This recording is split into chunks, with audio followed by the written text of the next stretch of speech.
መምህር ዘበነ ለማ እባላለሁ።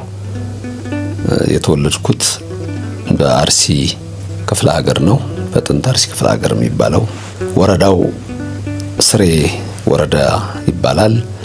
ፈለገ ብርሃን ከተማ ቤተክርስቲያናችን ደብራችን ደግሞ ስቀድስበት ያደግኩት የተማርኩበትም ታላላቅ መምህራን በዛ ስለነበሩ ከኔ የሚበላልጡ ታላላቅ ወንድሞች ያሉ፣ እኔም ደግሞ መበልጣቸው ታናናሾች አሉ እና አንድ ላይ በዛ በቤተክርስቲያን ውስጥ ነው የኖርነው። በልጅነታችን ጀምሮ ስንማር በዛ ነው ያደግኩት። አዲስ አበባ ከልጅነቴ ጀምሮ ስለመጣ ብሶ እዚህም የአዲስ አበባም ልጅ መስለው አለ። አንዳንድ ልጆች ያጋጥሙኛል ከልጅነታችን እኮ አብረን ነበርን የሚሉኝ እዚህም ያጋጥሙኛሉ እና ብዙውን ግን ደሞ እድሜን እየኖርኩ ያለሁት በአሜሪካን ሀገር ነው። ጥቂት ወደ ልጅነት ጊዜው ልመልሰውና እንደው የነበረው የልጅነት የቤተክርስቲያን አስተዳደግ መምህር እንዴት አሳለፉት? በምን አይነት መልኩ ወደ ቅድስት ሥላሴ ዩኒቨርሲቲ ሊመጡ ቻሉ? ከዛ የቅድስት ሥላሴ ዩኒቨርሲቲ ደግሞ እናንተ የመጀመሪያዎቹ በዲግሪ መርሃ ግብር ተመራቂዎች እንደውም መረጃው አለኝና የመጀመሪያው ነበራችሁ። ምን አይነት ነገር አሳለፋችሁ? በጥቂቱ ብዙ ሰዓት እንዳልወስድቦት ሁለት አረፍተ ነገር ሊሆን ይችላል። ምክንያቱም ከልጅነት እስከ ዕውቀት የሚባለው አይነት ነገር ነው ይሄ እና የቤተክርስቲያን የስሬ እድገቴ በሁለት ይከፈላል። በከተማ ውስጥ በትምህርት ቤት ያለኝ አለ፣ በቤተክርስቲያን በደብረ ሰላም ቅዱስ ጊዮርጊስ ደግሞ ያለው አለ። ሁለቱም ራሱን የቻለ ነው። በልጅነቴ በቃ ሁሉም ነገር ውስጥ ልታስገባኝ የምችል አይነት ሕፃን ነኝ። ሁሉም ነገር ውስጥ እንደውም አንድ አይነት አስተሳሰብ አለኝ። እኔ ሰው የቻለውን ሁሉ ሰው ይችላልና እንችለዋለን የሚል አስተሳሰብ ነው ያለኝ። ስለዚህ ብዙ ነገሮች ላይ ይከብዱኛል ብዬ አላስብም። ይሄ ራሴ አስተሳሰብ ነው። ምክንያቱም እግዚአብሔርን ትለምናለህ በጸሎት የማንችለውን ሁሉ እሱ ያደርግልናል እና በልጅነቴ በትምህርት ቤት ውስጥ በኤሌመንተሪ አንደኛ ደረጃ ኃይሌ አባ መርሳ ስማር በሁሉም ነገር ውስጥ ከልጅነቴ ጀምሮ አለሁ ነው የምልህ። ስነ ጽሁፍ መጽሐፍ ሊሆን ይችላል። የሙዚቃ ትምህርት ሲባል ሕፃን ሆነን ይስፈንልን ልባል እችላለሁ። እኔ 3ኛ ክፍል ሆኜ ሚኒ ሚዲያ እንደሚባለው ማለት ነው። እኛ ጋር ሚኒ ሚዲያ የዛን ጊዜ አልጀመረም። ሚኒ ሚዲያ ወደ ሃይ ስኩል ስንደርስ ነው የመጣው። ከዛ ከ6ኛ ክፍል ግን ሳልፍ ትንሽ ነፍስ እንደማወቅ ነገር ትመጣለ። ምክንያቱም በጻነት ነው ትምህርት ቤት የምንገባው እኛ የቤተክርስቲያኑ ትምህርት ስላለ በጻነት ስለምንገባ የልጅነት ነገር ሁሉም ነገር ታደርጋለህ። በጨርቅ ኳስ እኔ አንድ ጊዜ 6 የጨርቅ ኳስ ሰርቻለሁ። 6 የጨርቅ ኳስ መስራው በካልሲ ነው። የአባቴን 3 ካልሲ ወስጄ እና አባቴ የት ሄደ ካልሲው ይላል። በኋላ አንድ ቀን ነው ኳሷ ተቀምጦ ይሄ እኔ ካልሲ አይደለም እንዴ 6 ኳስ ነው የሰራሁት ለሰፈር። ከዛ ደግሞ የኮርኪቺ ውስጡ አይለች ኮርኪ ውስጥ ያለች እቺ የምትላጠዋ እሷን ትለጥፍበታል፣ ትሳፈዋለህ ኳሱ ላይ። ኳሱ ውስጥ ምን ከተው ጸጉር አስተካካዮች አሉ። ሄደን ከጉርጓድ ውስጥ ጸጉር ለቅመን ነው ይነጥራል። ጸጉር ከተ ሰው የተቆረጠውን እሱን ከተ ትሰራለህ በካልሲ። ከዛ በላስቲክ ከውስጥ አርጋታለህ። ስትመታት ጠብ ተለች እንደ ፓሎኒ ኳስ። ከዛ እሷን ስትለጥፍ ደግሞ በቃ 6 ኳስ። ወደ ሃይ ስኩል ስንገባ ግን ወደ ትልቁ ኳስ እና ሩጫ እንሮጣለን። ወርቁ ቢቂላ የሚባል ሯጭ ነበረ። ወርቁ ቢቂላ ይባላል። ያበበ ቢቂላ ወንድም አይደለም። ይሄኛው ወርቁ ቢቂላ እኛ ሀገር መጥቶ ከኛ አካባቢ ብዙ ሯጮች ከኛ አካባቢ ነው የሚመጡት። እኔ በሌላ በኩል ሮጬ ነው እንጂ ሯጮች ከዛ ነው የሚመጡትና ታዲያ ወርቁ ቢቂላ እጁን ይዘን እንሮጥ ነበር። እሱ የዛን ጊዜ ወረዳ ኪነት ስለነበረ ዋሽንት ይጫወታል። ዋሽንት አሁን ዱከም እንደውም እንትን አለው የሬስቶራንት ሆቴል አለው ከኃይሌ ገብረስላሴ ጋር ማለት ነው። የነሱ ጓደኞች ናቸው እና ልጆች ሆነን በቃ መሮጥ ነው። ምትትሮሽ የሚባል ኳስ መጫወት ነው። ሁሉም አለ። በተለይ አንደኛ ደረጃ ሆኜ ሁሉም ጋር ነው። እዚህ ጋርም ሲዘፈንም አለን፣ እዚህ ጋር ኳስ ይጫወታለን። እጅ ስራ ደግሞ እንሰራለን። እጅ ስራ የምንሰራው ወደ 20 ክንድ 30 ክንድ የሚደርስ ጉንጉን ገመድ ሰርተን ቃጫ ፍቀን እናስገባለን። ደግሞ ሂሳብ አስተማሪያችንም ኡስማን ኢብራሂም የሚባል በጣም ጎበዝ አስተማሪ ነበረን። ሂሳብ አስተማሪ እንወደዋለን። እጅ ስራም ያስተምረናል። እንግዲህ ለመንተሪ ሁሉ ነው የሚያስተምሩት። ሂሳብ የሚያስተምረን እጅ ስራም እሱ ነው የሚያሰራን። የወላጆች ቀን ላይ ያይመጣና ይሸጣል። ለትምህርት ቤቱ ትልቅ ገቢ ይሆናል። ስጋጃ እንሰራለን። እንዲናረጋልና ኤሌመንተሪ በእንደዚህ አይነት ነው ያለሁት። ወደ ሃይ ስኩል ስንገባ ከፍ ይያልክ ስትሄድ 7ኛ ክፍል ምናምን ስትገባ ከዛ ዲያቆንነትህ እንትን ይላል ይጎላል። ከዛ ዝም ብሎ ሌላ ተራ ነገር ውስጥ አትገባም።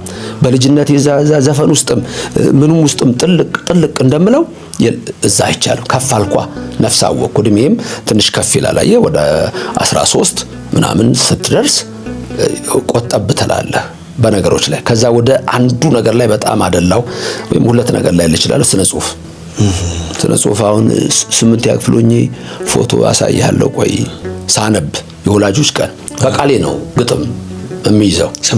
ሰኞ ድብርት አስለቃቂ ነው የምባለው እኔ። አስተማሪዎችም ተማሪዎችም ሰልፍ ላይ ነው የማነባው። ሰልፍ ላይ ተሰልፎ ይጠብቀኛል። ሰንደቅ ዓላማ እንትን ካለ በኋላ ሰኞ እኔ ግጥም አለ። ከዛ ስትወጣ ደግሞ በጭቃ ቦምብ ትሰራለህ።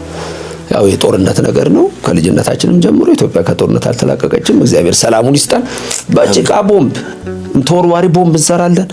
ውሃ ግድብ እንሰራለን። ምንም አናደርገው ነገር አለ። አንዴ ደግሞ እንትን ይሄ ጣምራ ጦር የሚባል ገበየው አየለ ነው የሚባል ደራሲ ይመስለኛል። ጣምራ ጦር የሶማሌ ጦርነት እሱ መጽሐፍ አጋጥሟል። ትረካውን እንትና ነው ወጋየሁ ንጋቱ ነው የተረከው። ኤሌመንተሪ ሆኜ እረፍት ሲወጣ ተማሪ ብዙ ሬዲዮ በየቤቱ የለም እና ትረካው እሁድ ማታ ይቀርባል። የሚደገመው ሰኞ ጠዋት ነው። ሰኞ ጠዋት ትምህርት ቤት ነን። እሁድ ማታ 3 ሰዓት ነው። ያን ጠብቆ የሚሰማ የለም። እኔ ጠብቄ እሰማለሁ። እኛ እንቅልፍ ችግር የለም። ያው ዲያቆናት ትምህርት ቤት እያለን እንቅልፍ ችግር የለም። ለኛ እንደሌላው አይደለንምና ማታ እሱ ይተላለፋልና ከክራር ነው የሚጀምረው። ልክ ረፍት ላይ ተማሪ ይከበኛል። ተማሪ ቁጭ ይላል። ከዛ እንትን አደርጋለሁ። ትረካውን ከክራሩ ጀምርና ማታ የሰማሁትን ረፍት ላይ የ30 40 ደቂቃውን እኔ በ15 ደቂቃ ጽፈው ነው ወይስ አረ በቃል ነው ይጀምራለሁ። ድርን ጣምራ ጦር ይላል። ደራሲ ገበየሁ አየለ፣ ተራኪ ወጋየሁ ንጋቱ ብዬ ጀምራለሁ። ተማሪው ይሰበሰባል። በሩን አሰግድ ከነበሩበት ቁጥቋጦ ስር ወጥተው ከሩቅ ሲመለከቱ ወደ ላይ እየወጣ ጭስ ይመለከታሉ። አሰግድ በሩን ይጠራል። ቤሮን አለው። በሩንም ወጣ። ምንድነው? አንተም ወደዛው ልትሄድ ነው እንደልጅ እና ኤሌመንተሪ እንደዚህ ነኝ። አስተማሪ በጣም ይወደኛል። ከቢሮ ቾክ ለማምጣት እኔ ነኝ የምላከው። አንዷን ስትሰበር ቾኳ ኪሴ ነው። ከዛ መጽሐፍ ነው ብላክቦርድ ላይ ወጥቼ ሃይስኩል አደኩ። እድሜም ከፍ አለ። ወደ ስነ ጽሁፍ ሄድኩኝ፣ ወደ እግር ኳስ ሄድኩኝ። ከዛ በኋላ በቃ እንትን ተላለ እና እንዲህ ነው ያደግነው።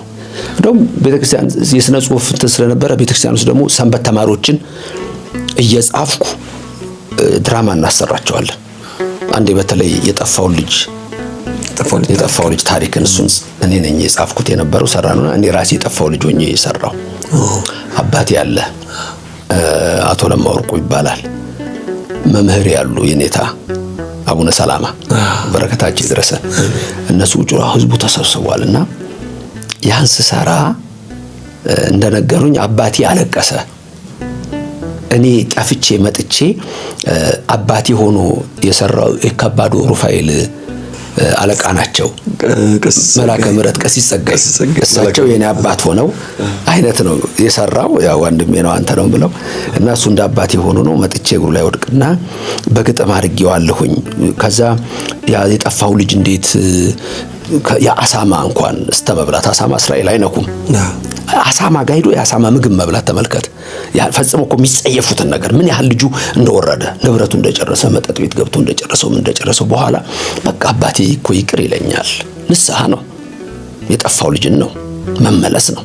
ከዛ ስመለስ በዜማ አድርጌዋለሁ። በድሮ ዜማ ነውና ያን ስል ነው አባባ ያለቀሰው። ሰውም በቃ ያዘነው አይነትና የዛን ጊዜ ድምጽ የሚያው የዲያቆን ድምጽ የቀጭን ድምጽ ነች።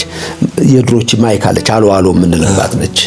በሷ ነው እንደውም ሕፃን ሆኜ ኃይሉ ጌታቸው ይባላል። ጌታቸው ሞተሩ ይባላል። ሞተሩ ቅጥል ስማቸው ነው። ወፍጮ ቤት ምን ስላላቸው ሞተር ስላላቸው ነው። እሱ ወጥቶ ክትባት አለ ስብሰባ አለ ምናምን ብሎ ይናገራል። እኔ ልጅ ሆኜ እኛ ሰፈር ነው ያለው። ከዛ ይጠራኝና በመሃል እሱ የተናገረ ዝፈን ይለኛል። ሕፃን ሆኜ ልጅ ሆኜ ማለት ነው። ይሄ ማውራ 3ኛ ክፍል 4ኛ ክፍል ሆኜ ነው። በኋላ እንደውም ትልልቅ ዲያቆናት ስላሉ ዘፈን ለነሱ አይቻልም በጽሁፍ ሁሉ ሲባል አዘኜ እንዴት ነው የምንከለከለው ዘፈን ብዬ ትዝ ይለኛል አስታውሳለሁ።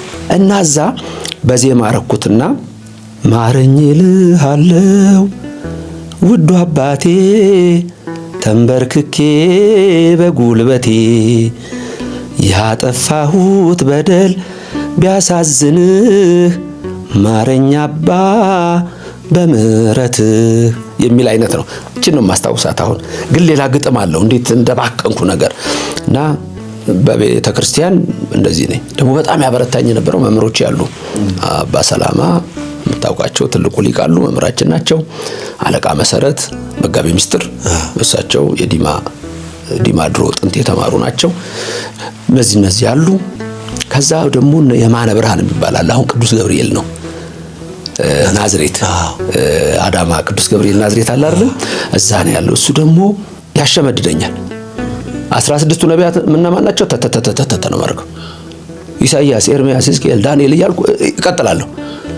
15ቱ ነቢያት እነማን ናቸው? ደግሞ እነዛ 15ቱ እነ ሊቀ ነቢያት ሙሴ ለብቻ ያሉት አሉ አይደል? አሁን ጸሎተ ጣል ላይ የምናነሳቸው እነሱን 12ቱ ሐዋርያት እነማን ናቸው? መናገር ነው። 12ቱ ያዕቆብ ልጆች ወይም ነገድ ዲናን ጨምሮ 13ኛዋን በቃ ይሄ ልጅ ስሙ ይቀር ተባልኩ። አባስ ማረም የሚባሉ ሁሩታ የሚባል እኛው አካባቢ ያለ ሀገራችን አለ። እኛ እህቶችም የዘመዶችም ሀገር ነው። እዛው ነው ሁሩታ። ሊቀ ካህናት ነበሩ እሳቸው አሉ። መርጌታ ደግሞ ትልልቅ መርጌቶች ይመጣሉ። አሁን ነፍሱን ይማረው መምህር ጸቃው መርጌታ ጸቃው መምህር ጸቃ ቤዛ ሙሴ ባሉ እሱም አርፏል ይመጣሉ። አንተ እንደውም አካባቢውን ስለምታውቀው ልታውቃቸው ትችላለህ። እኛ ጋር ይመጣሉ። በኋላ የታዲዮስ ሐዋርያው ዘር ወማኢረር የሚለው በአንድ ቀን ዘርቶ በአንድ ቀን አደረሰ እንደሚለው የሱ ታሪክ ተተርኮ ዲያቆናት ተማሪዎች ተሰብስበው እነሱ ቆመው ሰላም ለኪ ተደግሞ ስሜ ከዘበነ ወደ ታዲዮስ ተቀይሮ ነበር። ታዲዮስ ነው ስሜ፣ የቤተ ክርስቲያን ስሜ ነው። በኋላ አባቴ ግን እንዳይቀየር ይሄ ስም አለኝ። እኔ ያወጣሁበት ምክንያት አለኝ እንዳይቀየራል እንጂ የቤተ ክርስቲያን ድሮ የትምህርት ቤት ስሜ ታዲዮስ ነው። ታዲዮስ ነው የቤተክርስቲያንና ይሄ ጸሎት ተደርጎ ነው ስሜ የወጣው። እና ቅዱስ ጊዮርጊስ በጣም በርካታ ወንድሞች ያሉ አሁን የጻፍኩት መጽሐፍ ለነሱ ነው መታሰቢያነቱ ያረኩት። አብረውኝ በዛ በጉባኤ ቤት የኖሩ በመቃብር ቤት ውስጥ አብረን ሁሉን ነገር ችለን ተምረን ያለፍን የአቡነ ሰላማ ልጆች የመጋቤ ምስጢር አለቃ መሰረት ተማሪዎች ለነሱ ነው ያንን ያደረኩት። ስለዚህ በእንዲህ አይነት መልክ ነው የልጅነቴ ሁኔታና ወደ ሃይስኩል ስትገባ ከፍ ትላለ። ከዛ በዚህ መልክ ያው 12ኛ ክፍል ከጨረስን በኋላ ደግሞ የቅድስት ሥላሴ መንፈሳዊ ኮሌጅ ሲከፈት ወደዛ መጣን። ቅድም እንዳልከው መጀመሪያ ከተባሉት ተማሪዎች መካከል የመጀመሪያ ከተመረቅ ነው እኔ ነበርኩ። እሱ ደግሞ ሌላ ዓለም ነው። አዎ ግን እኔ እዚህ ጋር ማለት 12ኛ ክፍል ላይ ከጨረሱ በኋላ ወደ ሌላ ትምህርቶች የመግባት መቼስ በድሮ ካለው አባቶቻችንም እናቶቻችንም ፍላጎት ልጄ ዶክተር እንዲሆን ኢንጂነር እንዲሆን እንደዚህ እንዲሆን ተጽዕኖ ይደረግ ነበር በየሰፈሩ። ከዛ አንፃር እንዴት ነው ወደ ቅድስት ሥላሴ ዩኒቨርሲቲው ተጽዕኖ ያደረገው? የኛ ቤተሰብ ብዙ ጊዜ ተጽዕኖ አይፈጥርብህም በሐሳብህ። አባቴ እስከ 4 ነው የተማረው፣ ግን በሁሉ ቦታ ላይ ሲናገር ብትሰማው በቃ እጅግ የሚገርም ነው። እርግጥ ድሮ በዳኝነት ከዛ በኋላ ግን ብዙ እድሜው እሱ የሕግ ጠበቃ ሆኖ ነው ጠበቃ ነው የነበረ ነው እና በጣም ምክር የሚሰጥ የሚታወቅ ነው። በከተማውም ይታወቃል። ቤተክርስቲያን ያገለግላል። ምክትል ሰበካ ጉባኤ የሆነ ያገለግላል። ትምህርት ቤት የወላጆች ኮሚቴ ሊቀመንበር እሱ ነው። እንደገና መምህር አረጋወይን የቀድሞው ሊቀ ስልጣናት አቡነ ሰላማ እሳቸው የወረዳው ጸሐፊ ሆኖ እንዲሰራላቸው ይረዳ ነበር። በጣም ይረዳ ነበርና ብዙ ተጽዕኖ የለውም። ግን ልጅ ሆኜ ምንድነው የምትሆነው የሚባል ነገር አለ። አሁን ላነሳ ምንድነው የምትሆነው ዘቤ ምንድነው የምትሆነው ምናምን ሲባል ዶክተር እላለሁ። ሐኪም ግን መሆን አልፈልግም። እንዴት ነው የዛን ጊዜ ምን ፒኤችዲ እንዳለ ምናምን አላውቅም። በጻንነቴ ነው ማወራ። ይሄን ዶክተር ነው መሆን አለው። ዶክተር ግን ሐኪም አይደለም። ወይም ዶክተር የሚለው ነገር አይገባኝም። ግን የምናገረውን አሁን ሆኜዋለሁ ለማለት እንደው አጎቴ ያለ ዶክተር አበበ ወርቁ ይባላል። በቶሮንቶም ዩኒቨርሲቲ ያስተምር ነበር። ኢንተርናሽናል ሎ ነው፣ ትልልቅ ቦታዎች ላይ የሚሰራ ነው። የራሱ ሎ ፈርም አለው በካናዳ ቶሮንቶ። እሱ የዛን ጊዜ ውጪ ነው። ይሄ ወንድም ያለ እዚህ ያለው ኢንጂነር ታመነ፣ አንዱ ያልኩህ በጣም ዳይናሚክ እና ጂኒየስ ከነበሩት መካከል የሞተ ወንድማችን አለ፣ ስዩም ለማ ይባላል። እሱ እኔ ሕፃን ሆኜ ነው የሞተው። የ4 ዓመት ልጅ ሆኜ ሊሆን ይችላል። ግን በ4 ዓመቴ ላይ ያነሳኝ ፎቶ አለ። ቤተሰቡን መጥቶ አንስቶ ትዝ ይለኛል። ከኋላ ብርድ ልብስ ተሰቅሎ ፎቶ። እኛ ከተማም አልነበረም በነገራችን ላይ። ዳዲ የሚባል አንድ ፎቶ አንሺ አለ። ይመጣና እሱ አንድ እንደረደርና አንድ አቶ ደመቀ ጸጋዬ የሚባል ቤት አለ፣ ግንብ ነው፣ አንሶላ ይደረጋል። ሁሉም ተማሪ መተን እዛ ላይ ፎቶአችንን ቀጭ እያደረገን እየተነሳ ነው። ለ6ኛ ክፍል ሚኒስትሪ ለ8ኛ ክፍል ሚኒስትሪ ተፈተን ነው።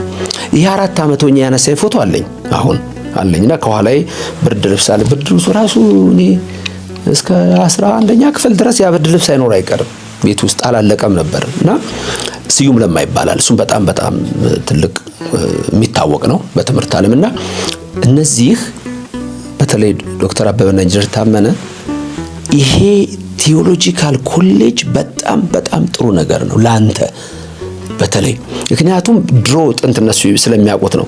ብዙ አይነት ነገሮች አሉት ውጭ ሀገር ሄዶ ለመማር አይምሮን ለሚያሰፋ ላለህበት አስተሳሰብ ሁሉ የሚጠቅም ነው ብለውኝ ቀጥታ ወደ ቅድስት ሥላሴ መንፈሳዊ ኮሌጅ ወደዛ ነው የገባው። ዩኒቨርሲቲውን ተውትና በወንድምና በአጎት ወደዛ ገባሁ። አዎ ብዙ ጊዜ ሎ የመማር ሐሳቦችም ነበሩኝ። እርግጥ የናቹራል ሳይንስ ተማሪ ነኝ፣ ግን ወደ ሎ ደግሞ የመሄድም አይነት አለ። በእኛ ቤተሰብ ውስጥ እንደዛ አለ። አጎታችን እርግጥ በአፄ ኃይለ ሥላሴ ዘመን የደብረ ብርሃንም ዳኛ ነበሩ።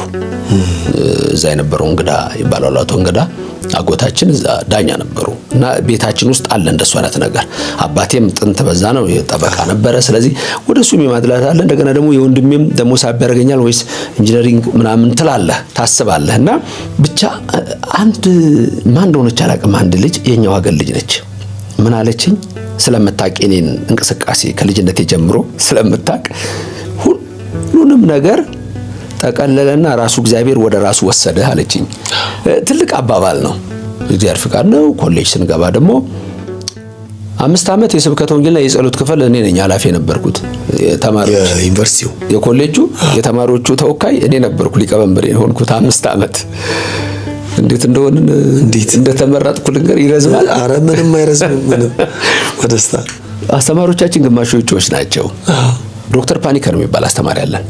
አንድ አሳይመንት ሰጠን፣ ሪቪው እንድንጽፍ የሰጠን አንድ መጽሐፍ አለ። 15 ገጽ ነው መጽሐፉ እና እሱን አንበባችሁ ሪቪው ጻፉ ተባለ። መጽሐፉ ላይብረሪ ውስጥ አንድ ነው ያለው። ከዛ የሆኑ ተማሪዎች ሄደው እንትን ሲያዩት ልክ ዶክተር ፓኒከር የሰጠው 15ቱ ፔጅ ተቀዶ የለም ከመጽሐፍ ውስጥ ጠፋ። እና ተሰበሰብን አዳራሽ ውስጥ። ገና በገባን እኮ እንጃ 2 ወር 1 ወር ከ15 ቀን ምናምን ነው ይሄ ታሪክ። እና ማን ነው የቀደደው አውጡ ተባል። ማንም አይተዋወቅም እዛ። እኔ አብረውኝ የሚያውቁኝ አብረውኝ የገባው አንድ ክላስ ውስጥ 5 ዓመት የተማረ ሊቀ ሕሩያን ሽመልስን ታውቀዋለህ? እዚህ ጠቅላይ ቤተ ክህነት ውስጥ ያለው ነው። እና ሊቀ ሕሩያን ሽመልስ አለ። ከዛ ደግሞ ቀሲስ በቀለ አለ። ተክለ ሃይማኖት ሰባኪ ወንጌል ነው ቀሲስ በቀለ። እነሱ ጋር አንድ ላይ ነው 5 ዓመት። ከዛች ከስሬ ከደብረ ሰላም አንድ ላይ ነው የገባ ነው። እንደገና ደግሞ በዲፕሎማው ደግሞ ይገቡም አሉ ሌሎቹ። በኋላም እንደዚሁ ከፍ አድርገዋል ትምህርታቸውን። እነ መምህር ሻውል ታዬ ደግሞ እነሱ አሉ። እና አንድ ነን ያለ ነው። ሌላ የሚያቀኝ የለም። ኮሌጅ ውስጥ ማንም አይተዋወቅም። የዛን ጊዜ ደግሞ በጣም ብዙ ሊቃውንት ተመርጠው የገቡበት ነው። ይሄ የመጀመሪያው የሚያስደንቁ ምሁራን ነበሩ ስራቸውን እየለቀቁ። አሁን እነ ጀርመን ያለው መርጌታ ዳዊት እንዴት አይነት ሰው ነው! በፈረንሳይ ተቋም ውስጥ የሚሰራ ነው። እንዴት ትቶዚ እንደገባ አሁን እንደውም ኮሌጅ ውስጥ ሳያስተምር አይቀርም መምህር መኮንን። እነሱ ቀድሞ ከሌላም ኮሌጅ ተመርቀዋል። እነ ቸርች ሂስትሪ አስተማሪው እሱ ጋር አንድ ዶርም ነበር ብዙ ጊዜ። ሌሎቹ አሁን እንደነ መምህር ተፈሪ አሁን በሌላ ቦታ ነው የሚሰራው የሚመስለኝ። መምህር ተፈሪ አለ፣ እሱም ከአርሲ የመጣ ነው፣ ዳይሬክተር ነበረ።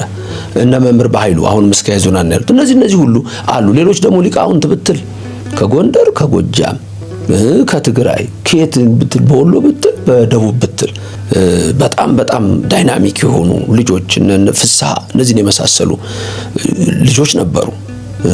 በጣም አስተዋይ ልጆችና ምሁራን ትልቅ ሰዎችም ነበሩ። በእድሜም አረፉ እንጂ አሁን ጉባኤ ቤታቸውን ለሌላ ሰጥተው ነው የመጡት። ዶክተር ሐዲስ ትኩነህ አሁን በቅርብ ያረፉት እነዚህ ሁሉ አሉ እና ደስ ያሰኛልና ማንን ግን አያውቅም በዛች ውስጥ እና እንዴት 5 ዓመት የተማሪው ተወካይ ሆኜ በስብከተ ወንጌል በጸሎት ክፍል ያንን እንዴት ልመራ እንደቻልኩ ባጭሩ ምንድነው ሰው የሚመረጠው ጊዜ የሚናገር ሰው አይደል? ያንን የቀደደውን አምጡ ተባልና አዳራሽ ውስጥ ተሰበሰብን። ማን ነው ተብሎ በምን ይታወቃል? እነሱም እንደው ሞኝ ሆኖ ነው እንጂ እኔ በሆን አውጡ አልልም። ምክንያቱም ወረቀቱ ተጽፎ ሲመጣ አንድ ሰው ብቻ ነው ሊጠቅስ የሚችለው። ስለዚህ እሱ ነው የቀደደው የሰረቀው ይሆን ነበር። ግን አውጡ ተባለ። ማንን ያውቃልና የዛን ጊዜ አንድ ንግግር አደረኩ። እኔ 15 ፔጅ 30 ማለት ነው። ይሄ 30 ቁጥር ኃይለኛ ነው ብዬ ከይሁዳ ጋር ያይዤ አንድ ንግግር አደረኩ። ከዛ በሌላ በቃ ያለፈ በሌላ ቀን ምርጫ ሲደረግ ሁሉም እኔን መረጠኝ እና በዛ 5 ዓመት የኮሌጁ ስብከተ ወንጌልና የጸሎት ክፍል የሚባለው እኔ ነበርኩኝ በሊቀመንበርነት የነበርኩት ስመራ የነበረው። የሚገርም ነገር ልንገር፣ ስለ ራስ ማውራት ባይሆን ግን አንዳንዱ መታወቅ ስላለበት ነው ለአገልጋዮች። ለምን አገልጋዮች ሊከታተሉን ይችላሉ። እግዚአብሔር እንዴት ከፍ እንደሚያደርግ ማወቅ አለባቸው። ቅዳሜ ጀምሬ ነበር። በአፄ ኃይለ ሥላሴ ጊዜ ነበረ ስለሚባል የቅዳሜውን ትምህርት ከሰዓት ጀምረን ነበር። የዩኒቨርሲቲ ምሁራን ሌሎች እየመጡ እንደ ጥናታዊ ጽሑፍ የሚቀርብበታል። ታላላቅ ጳጳሳትን የመጀመሪያ የጋበዝኩት አቡነ ጳውሎስን ነው። በረከታቸው ይድረሰን። እንደ ኢንተርቪው ነው ማለት ነው። ትምህርት መጥተው እንጂ መድረክ ላይ የመጀመሪያ ሲከፈት የማርቆስ ወንጌልን ጠቅሰው ሰብከው መጽሐፍ ቅዱስ ገልጠው አስተምረዋል። እና አቡነ ቶማስ በረከታቸው ይድረሰን መጥተው የማይመጣ ሊቅ የለም። እና ያ አሁን የለም ሲሉኝ በጣም አዝኛለሁ። ቅዳሜ ተቋርጧል አሉ። አዳራሹ ወደ 800 ይሄ አርምቼርስ አሉ አይደለ? ይቀመጥበታል። ሁል ጊዜ ጠዋት ቅዳሜ ስራይ ተማሪ ይመደባል። ተማሪው ግን ከሰኞ እስከ ዓርብ አይወጣም። ከኮሌጅ አይቻልም፣ መውጣት አይቻልም። ለሻይ የሆነ ሰዓት ተፈቀደለች ወጥተሽ ሻይ ጠጥተህ ምናምን የምትመጣባት እንጂ አይፈቀድም፣ መውጣት አይቻልም ነበር በእኛ ጊዜ። ተማሪው ያሳዝነኛል። ቅዳሜ ቤተሰቦቹን ለማግኘት ምን ስለሚወጣ አንዳንዱ ዘመድ ስለሚያገኝ የምመደባቸው ተማሪዎች በጠቅላላ አብዛኛውን ጊዜ ፍቃድ ይጠይቁኛል። 800 ወንበር በጨርቅ ብቻዬን አዳራሽ ውስጥ ደርድሬ አወለውልና ለ8 ሰዓት አዘጋጀዋለሁ። ይሄንን ለ5 ዓመት አድርጌዋለሁ። ይሄንን እንግዲህ ያሉ አሁን ምሁራን የትላንትም ተማሪዎች ዛሬም ተማሪ ትምህርት አያልቅም፣ እነሱ ምስክር ሊሆኑ ይችላሉ። ይገርማል። ግን በዛን ጊዜ አብዛኞቹ የስብከተ ወንጌሉ በነበረበት ሁኔታ አሁንም በዩኒቨርሲቲ የምናየው ወጥቶ የማገልገል ነገር ነበረ ተማሪ ተሆኖ። እርሶስ እንዴት ነበር በዛን ጊዜ? አሁን ይኸውልህ ኃላፊው እንኳን አይደል አቤት ከሌ ሲሰብክ ይባላል፣ አቤት ከሌ ይባላል። እና እኔ ደግሞ ከክፍለ ሀገር ላይ መጣሁት ጸጥ። ከዛ ሁሉንም መደብኩ። ሁሉም ማስተማሩ ስላሴ እናስተምር ነበር። ከዛ የመጨረሻውን እኔ ነኝ ያስተማርኩት ስላሴ። የመጨረሻው ማለት ሁሉም አስተማሪ ሰባኪ የሚባለው ሁሉ መድቤ የመጨረሻውን እኔ ነኝ የሆንኩት፣ ራሴ ነኝ የመደብኩት ማለት ሁሉንም አስቀድሜ። እሺ ርዕሴ አስታውሰዋለሁ። 87 ዓመተ ምህረት ነው የማወራ፣ አዲስ አበባ ነው። ከዛ በፊት እኔ አርሲ አስተምራለሁ። ገጠር 2 ሰዓት 3 ሰዓት እየሄድን ከጓደኞቻችን ጋር ገጠር ሄደን አስተምረን ጨሌ ያስጥለን ከጥንቁልና አውጥተን ከቃልቻ ለይተን ለስጋው ደግሞ አብቅተን። እንደውም አንድ ታሪክ አለኝ ልገደል የነበርኩበት እኔ ብቻ ሳይሆን አብረውኝ የነበሩ ሁሉ። አንድ ጠንቋይ ስም ጠራ ተብዬ ርዕሴ ኃይለኛው እንዲያፍር ደካማው ተመረጠ የሚል ነበር ትምህርቱ። እና የዳዊትንም ያነሳል። ይሄ ንዑሳነ መሐወየ ወኦሪዛ በቤታወየ መኑ ነገሩ ለእግዚእ እያለ የሚለው ደግሞ እግዚአብሔር ማን ይነግረዋል? እንዴት ጎልያድን እንደ መታው የሚካኤል ተራዳኢነትን ጨምሬ የሚናገረው ትርጓሜው ማለት ነው። ሌሎቹ አያውቁትም፣ ቢያውቁትም አይጠማቸውም። እና እነ ሶምሶንን አንስቼ ኃይሌ በድካም ይገለጣል የነ ብርሃናኑ ቅዱስ ጳውሎስ እና የጌዲዮንን የዳዊትና በተለይ የጎልያድን የጌዲዮንን እነዚህን አንስቼ ስናገር በእርግጠኝነት ነው መነግርህ፣ ያኔ የነበሩ ሰዎች ምስክር ሊሆን ይችላሉ። ብዙ ሰው እየታሳለመ ነበር የሚመለሰው ከስላሴ ይሳለምና ዝም ብሎ ይመለሳል። ይገባል ይገባል። በዛ ሰዓት የነበሩ ተማሪዎች በጠቅላላ እራት ጊዜው ተላልፎ ከዶርም ወጥተው በጠቅላላ መጡ እና አንዱ ድምጽህ እንደወጋየሁ ንጋቱን ይለኛል፣ አንዳንዱም እንዳለም ነው ዋሴ ነው ይለኛል። እኔ ሳስተምር ድምጽ አንዴ ከፍ ይላል፣ አንዴ ዘቅ ይላል፣ የተለያየ ድምጽ አለኝና የመጀመሪያ ሰባኪ ነኝ እኔ። ከባህታዊ ውጪ እየተነቃነቀ የሚሰብክ እኮ ሰባኪ ነኝ። እዚህ አዲስ አበባ ላይ የጀመርኳቸውን አንደኛ ልንገርህ። ሞንታርቦ ድሮ በኢያቄም ሐና በየገዳማቱ ስንሄድ እነ ዘመድኩን እንግዳ በጣም ብዙ ያደርጉ ነበር በየገዳማቱ። ሞንታርቦ በዛ የተወሰነ ተደርጋጅ ጀነሬተር ይደረጋል። ሞንታርቦ ቤተክርስቲያን ውስጥ ጀመርኩ። ምክንያቱም ያ ሆርኑ ድምጹና እዚህ ያለው ሰው ደግሞ የሚሰማው በደንብ መስማት አለበት ሰው። ስለዚህ ሞንታርቦ እኔን ጀመርኩት። ጧፍ ማብራት ለምስጋና እሱንም ጀምረናል።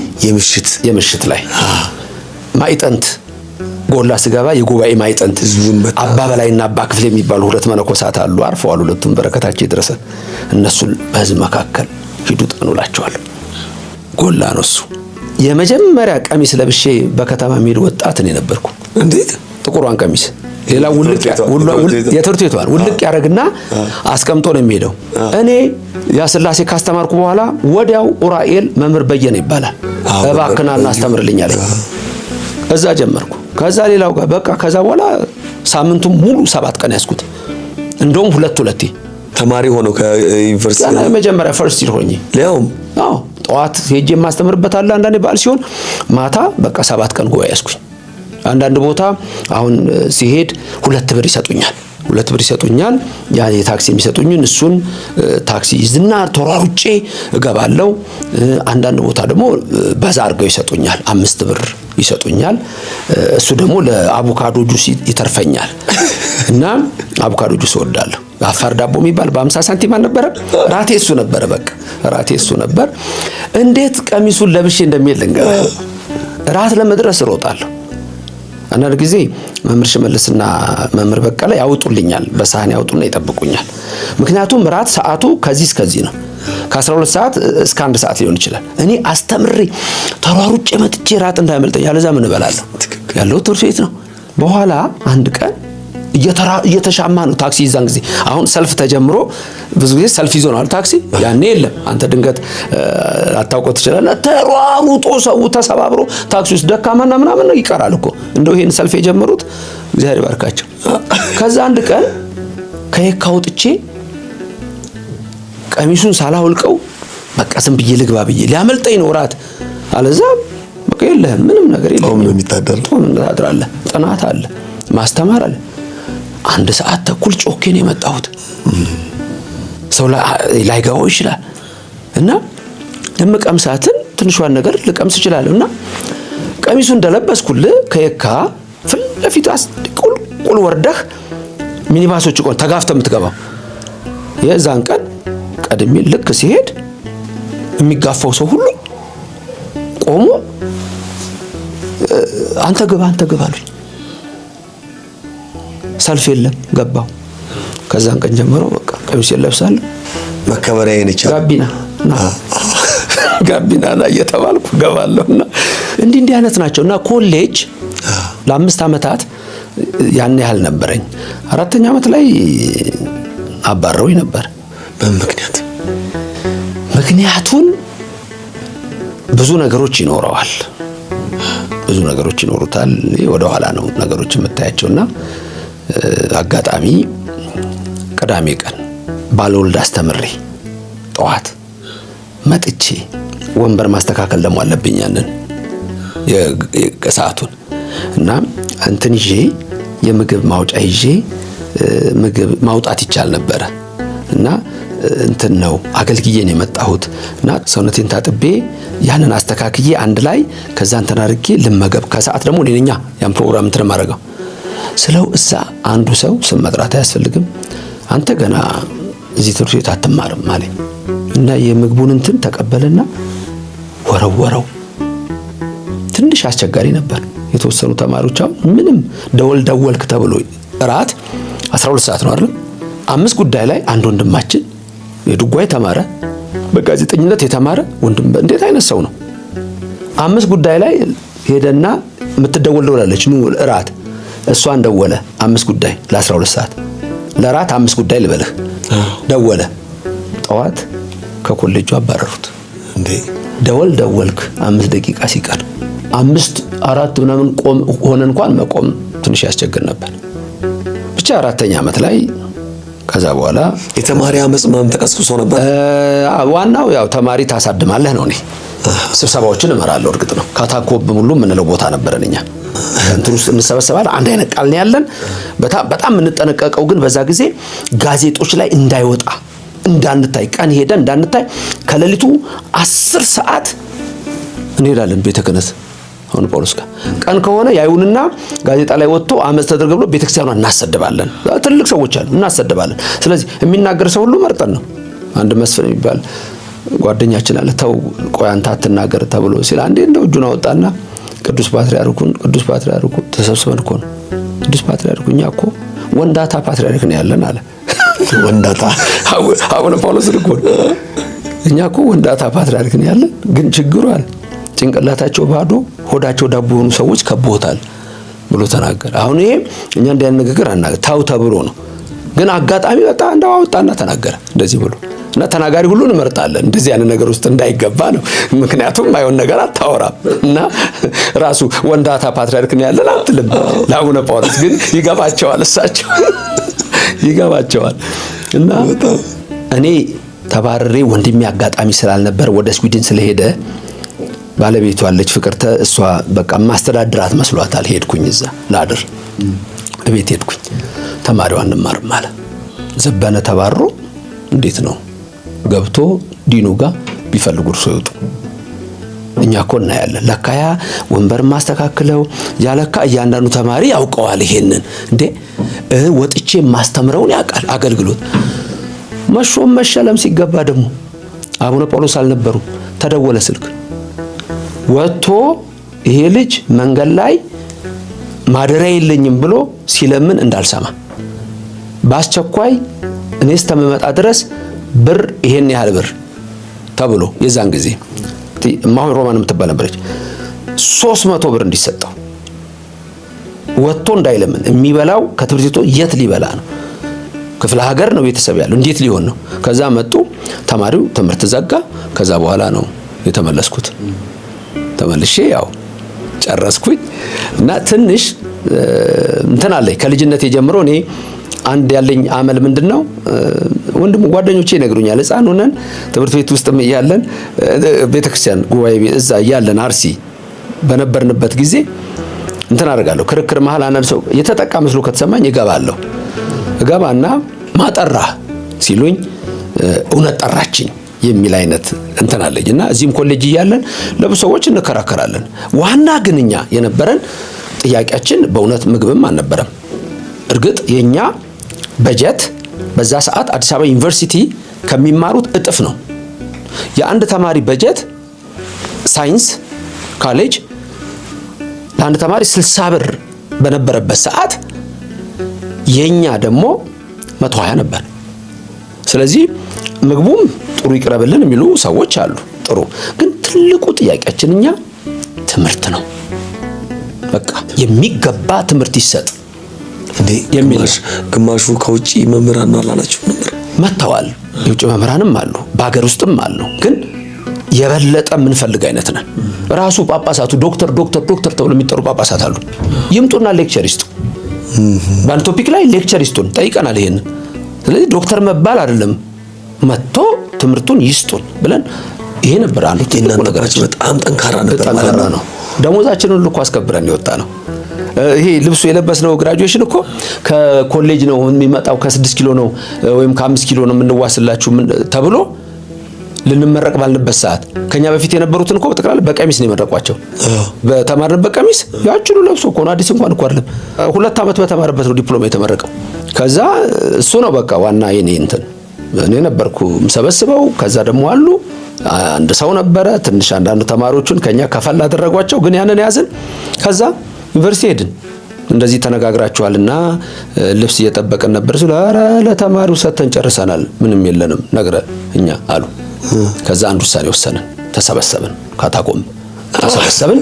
ምን እንደምናረጋው በቃ ገንዘብ እናዋጣ ከዛ ወርቁ ጋር ተወካይ ቶሎ ባይንደር የሚያሰራ እነ መምህር ነው የሚያነበሩ ባይንደር የሚያሰራ ተፈሪ ተክሎ የሚባል አንድ ጎበዝ ልጅ ነበረ። የመቀሌ ጋዜጠኝነትም ያደርጋል። ተፈሪ የማነ የመቀሌ ልጅ ነው። በጣም ጠንካራ ልጅ ነው። እና ከዛ ወርቁ ልብስ የሚሰፋው አለ አይደለ? እሱን አደረግን። ከዛ ይሄንን ቅርጽ እንዲሰጠው አደረግን። ከዛ እንደገና ደግሞ እንትን ተባለ። ያ የካልቪኒስቶች ነው ያ ልብስ እኮ የካልቪኒስቶች ተባለ። እንግዲያው እንደዛ ከሆነ እናንተ ናችሁ የመጀመሪያ ካልቪኒስቶች፣ ተመረቃችኋል እናንተ። ድሮ ተማሪው ኃይለኛ ነው። ከዛ እዚህ ላይ መስቀል እናርግበት ብለን በዚህ ጋር መስቀል በዚህ ጋር መስቀል አድርገን የሰራንበታል። ያሰራ ነው። አሁን ይኑር አይኑር አላውቅም። ለዲፕሎሞች የሚለብሳት መሳሪያ ነው። አዎ የአሜሪካ እንትን ነው የሚመስል ድሮን ነው የሚመስለው ራሱ። አሁን ስታየው እሱን ነው ያሰፋ ነው። እሱን አረግን፣ ተሰባሰብን። ከዛ የአቋም መግለጫ እናውጣ ተባለ። የአቋም መግለጫ ጻፍኩኝ። እነ ተፈሪ የማን አሉ ታላላቅ ጠንካራ ሰዎች፣ ሌሎችም አሉ። ጻፍኩ። በቃ ይሄ ነው ተባለ። ተማሪው ስብሰባ አደረገ። የአቋም መግለጫ ዘበነ ያንብብ ተባለ። እኔ ነኝ ያነበብኩት። አስደንጋጭ ነበር። የዛን ጊዜ በየጋዜጣው ወጥቶ ነበር። በተለይ የዘር ነገርን በተመለከተ ዛሬ የሚወራውን እኛ ያኔ የዛን ጊዜ ቪዲዮ አለኝ። በተለይ 6 አቋሞችን እነሱን እንትን አልኩኝ። ጥሩ ነበር። ኮሌጅ እያለን አንዴ አቡነ ሚካኤል የሚባሉ ነበሩ። በጣም ትልቅ አባት በረከታቸው ይድረሰን። የመጀመሪያውን የቅዳሜውን ጉባኤ አድርገን እኔ ነበርኩ መመራው ፕሮግራሙን።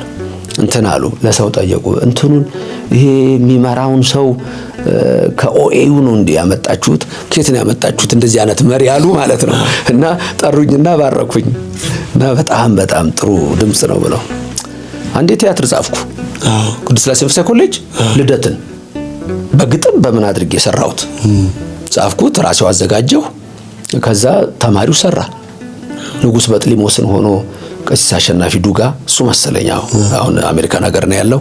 እሱ ሆኖ ከዛ ሌሎቹ ካባ ለብሰው እንዴት ሰባው ሊቃናት ብሉይ ኪዳንን እንዴት ከዕብራይስጥ ወደ ግሪክ እንደተረጎሙት ብቻ ያንን ሂደት ነብዩ ኢሳይያስ እንዴት ድንግል ተጸንስ ወተወለደ ወልደ የሚለውን እንዴት ሴት እያለ ሲጽፍ መልአኩ እየመጣ እጁን ሲይዘው ያለውን ያንተውን አቡነ ጳውሎስ ጳጳሳቱ በጠቅላላ እየተጋበዙ ከኤምባሲ ከምን የተጋበዙ እንግዶች አዳራሹ ሞልቶ እነ ዶክተር አንቶን ነበር የዛን ጊዜ። አሁን በቅርብ አረፈ መሰለኝ አንቶን ሚካኤል።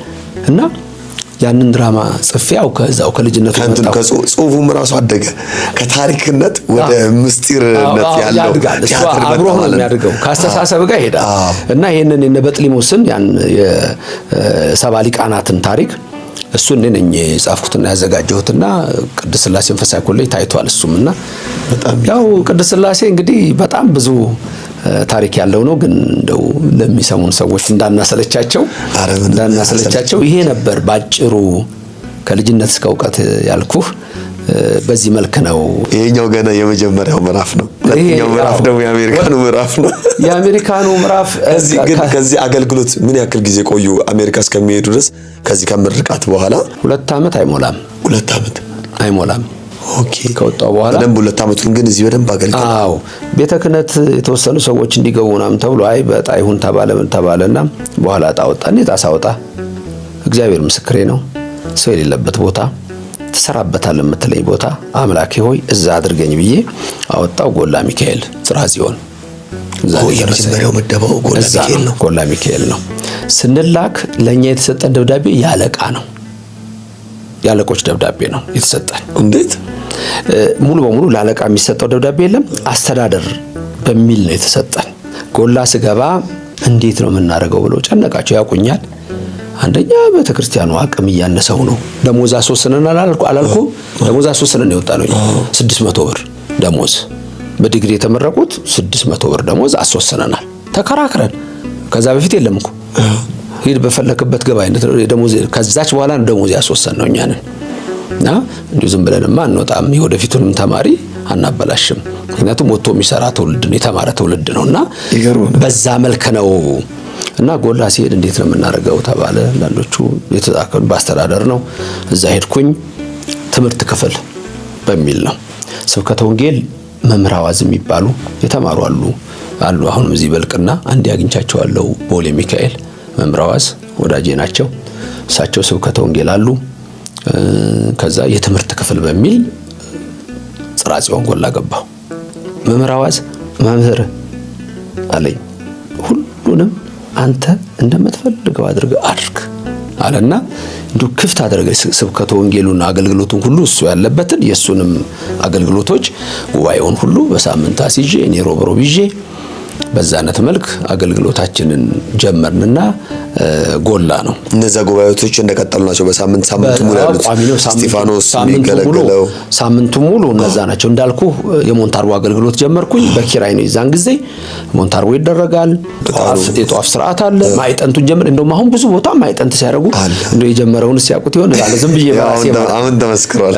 እና እንደገና ደግሞ አንድ ቦታ ሁሉ ማስተማር አንድ ቦታ ነው ቆሞ የሚያስተምረው። እኔ እዛና እዛ ነው የሚሄደው። አንድ ቦታ አልቆምም። አንድ ጊዜ ጥበበ ስላሴ የሚባል መምህር አለ።